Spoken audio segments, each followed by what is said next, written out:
Ladies and gentlemen, the former Cabinet Secretary of Public Service, Justin Muturi, has turned out to be a darling of the people of the Republic of Kenya. Reason being, Muturi has confessed several things in opposition of the government of President William Ruto. He has revealed some certain shoddy dealings within the government of President William Ruto. And this has caught the Security Council convening. Yesterday, while in Mombasa, or let me say today morning, while in Mombasa, the Cabinet Secretary of Interior, Onesmus Kipchumba Murkomen, made some certain statements. And on his statement, he called upon the arrest of the former Cabinet Secretary, Justin Muturi. Now, yesterday, while Rigathi Gachagua was speaking, he revealed that while Muturi was the Attorney General of the Republic of Kenya, President William Ruto wanted to use him and the dignity of Muturi to sign shoddy dealings that will act as money laundering funds in the country, pretending that they are serving the purpose of climate change. Let me speak about climate change for a moment. Since Muturi and Ruto fell out, he has never been speaking about climate change.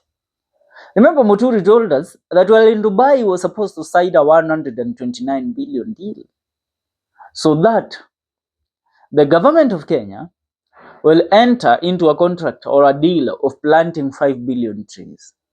I asked myself a question. Where can we plant 5 billion trees in this country? And what are those trees we are planting? Now come into climate change. One billionaire by the name of Bill Gates has been dealing with this conversation of climate change for some time right now. He has designated billions and billions of shillings, or let me say even trillions, to trying and do what? To trying and capture the Kenyan market and our country Kenya, and also the continent of Africa at large, in the shenanigans called climate change. Are we together? So William Ruto saw an opening while Bill Gates came into the country. He became the biggest advocate of climate change. And that is why during a summit that he addressed in Paris, France, I think it was in the year 2023, he spoke about climate change in a very hushed tone. And he won the hearts of the people of Africa, and not only Africa, about the whole world at large. That was the con game of President William Ruto, trying to convince so many organizations over the world that Kenya is the best fit for them to come and invest when it comes to the matters climate change. But when it came to approaching the relevant authorities in the country to help him maneuver the handles of legalities in the country so that he will officiate the deals of bringing billions to his account, Muturi was the stumbling block. Muturi did this. Muturi, as the Attorney General, knew if the deals that we are going to make here, President William Ruto is going to make trillions of money. These deals will never benefit the people of Kenya.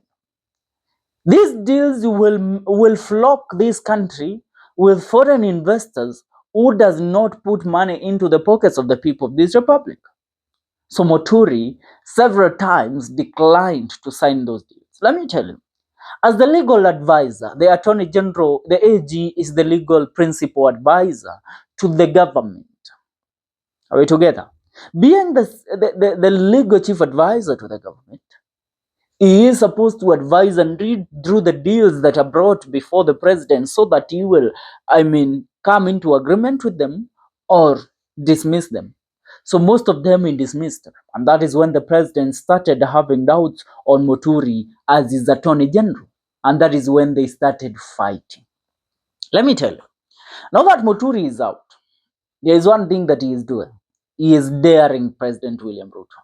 If you are a man enough, come and arrest me. That is what he is currently telling President William Ruto. You also one minority leader Junet Mohammed speaking in Mombasa the other day, saying that they are summoning Muturi to come and to the DCI to explain how he ballooned the budget meant for building Bunge Towers with several billions.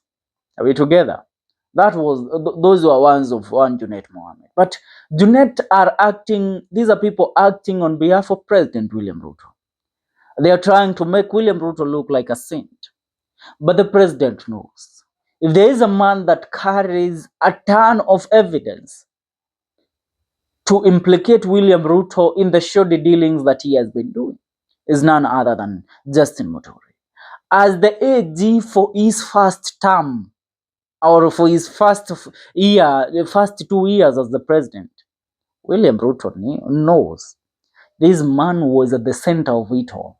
When William Ruto got into power, he was so angry, he was so eager to make sure that he fills his account, he balloons his account, he justifies his ego as the president for the years that he had suffered under humiliation of the former president, Uhuru Muigai Kenyatta. So every deal that he was officiating, Muturi was at the negotiation table. So Muturi knows everything about William Ruto's first year of aura, first year of power, because that was the year that we all came into agreement that this man is not fit to run this country. This man is not who we thought he would be. I mean, William Ruto is the wolf that he was wearing a sheepskin while he was campaigning. That is what we came into agreement when Muturi. I mean, when President William Ruto was in power for the first year. Are we together? When it comes to even the attacks on Uhuru Muigai Kenyatta's family business, Uhuru Muigai Kenyatta's security withdrawal, and all those things that were happening to the former president during the 2023 demonstration, Justin Muturi was at the center of it all with William Ruto. They were negotiating. He was signing. As the Attorney General, let me tell you, even if Kenya is to go to war with a certain republic, the Attorney General, as the chief principal advisor, chief legal principal advisor to the government, is supposed to sign on it. Are we together? So Muturi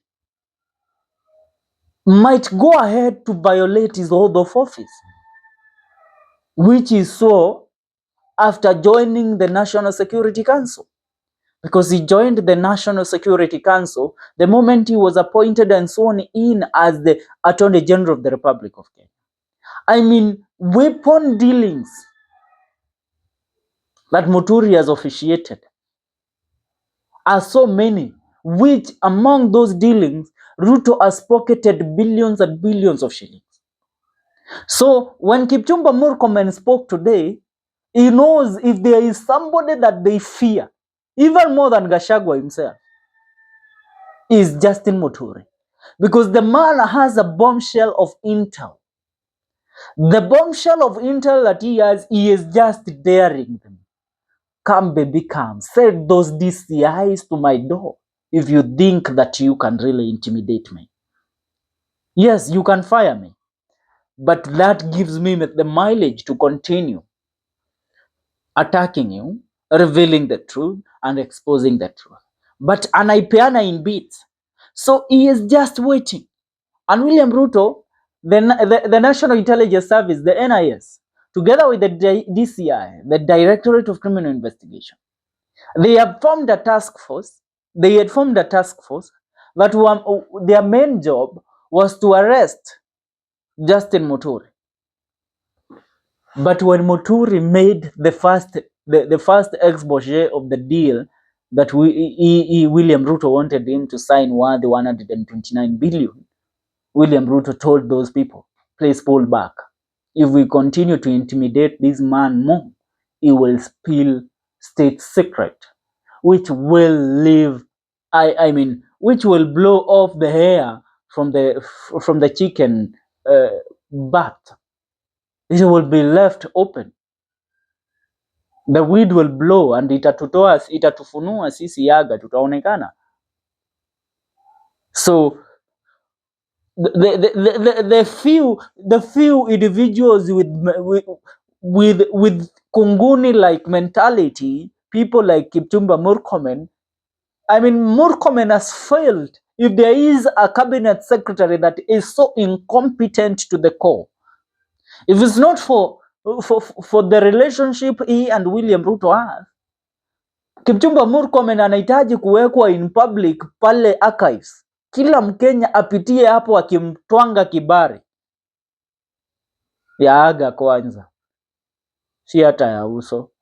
Because tell me, our cabinet secretary is speaking of Justin Muturi's incompetence, while tunaona Al-Shabaab ndio wameingia Kenya, wanapiga police reservist kule Garissa, ndio wana kidnap chiefs, ndio wameinvade Lamu, ndio wanapanga attacks sijui wapi.